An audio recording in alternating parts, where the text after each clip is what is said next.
গেল রাতে বরিশালের গরুনদীর বার্থি ইউনিয়নের বারুগাতি গ্রামে ইঁদুর মারার ফাঁদে বিদ্যুৎ স্পৃষ্ট হয়ে মৃত্যু হয় এক যুবকের।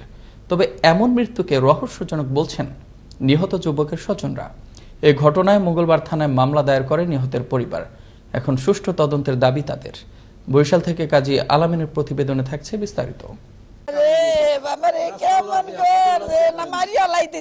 বরিশালের গরুনদী উপজেলায় এক যুবকের লাশ উদ্ধার করেছে পুলিশ। উপজেলার বার্থি ইউনিয়নের বারুগতি গ্রামের ইব্রাহিম খন্দকারের পুত্র সুমন খন্দকারের লাশ একটি ধান ক্ষেত থেকে উদ্ধার করা হয়। তবে নিহতের স্বজনদের অভিযোগ, ইঁদুর মারার ফাঁদে বিদ্যুৎ স্পৃষ্ট হয়ে সুমনের মৃত্যু হয়েছে। আমি দরজা মিললে দৌড়ে চেক করে দিছি বাড়ির সামনে, এখন এই বাড়ি না। এই আমি আমার ভাইগনারে পরে ফোন করছি, ফোন করার পর কয় আবুল মিরার ধান খেতে আইলে গামপার হে এনে কারেন্টে দছে এরকম কারেন্ট দিছে।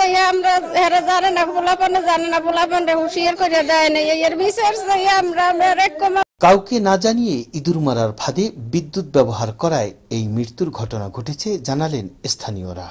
কারেন্ট দিছে, কারেন্টে তো লোক মারা গেছে শুনি, আমি যেটা শুনছি আর কি। এই পত্রার উপর দিয়ে সে লাইনটা দিছে, কিন্তু কিভাবে সে দিল লাইনটা? লোকটা আর যে আতাইলটা পরিবেশে থুইছে, ওই জায়গাতে কোনো একটা লোক হারার মতো কোনো পরিবেশ নেই, যদি পা রাখে তাই ওই জায়গা কারেন্টটা শর্ট করে। তবে সরজমিনে জানা গেছে, একই গ্রামের শওকত ব্যাপারীর ছেলে শিপাত ব্যাপারীর সঙ্গে প্রতিবেশী এক কিশোরীর প্রেমের সম্পর্ক গড়ে ওঠে। সোমবার রাত 2টায় প্রেমিকার সঙ্গে দেখা করতে বন্ধু সুমন খন্দকারকে তার বাড়িতে নিয়ে যায়। বিষয়টি টের পেয়ে কিশোরীর বাবা শিফাত ও সুমনকে আটক করে মারধর শুরু করে। সুমন প্রাণে বাঁচতে দৌড়ে পালাতে গিয়ে ধানের জমিতে পাতা ইঁদুরের ফাঁদে পড়ে ঘটনাস্থলেই মারা যায়। ওই বাড়ি ঢুকছে তখন এরা ধাওয়া দিছে, এরকম একটাই হয়েছে যে ওই মেয়ের কাছে কথা বলতে গেছে, তখন ধাওয়া দিছে। কিন্তু ওই জায়গা থেকে ধাওয়া দিয়ে এই জায়গায় আইসা এরে মরা পাইছে বা কারেন্টের উপর ফালানো হয়েছে। যদি এখানে যদি কোনো সমস্যা, কোনো রহস্য নাই থাকে, আমি বুঝলাম, তাহলে কারেন্টটা দিছে কিন্তু ঘরে তালা মারা, তাহলে এটার মাইন্ডে কি?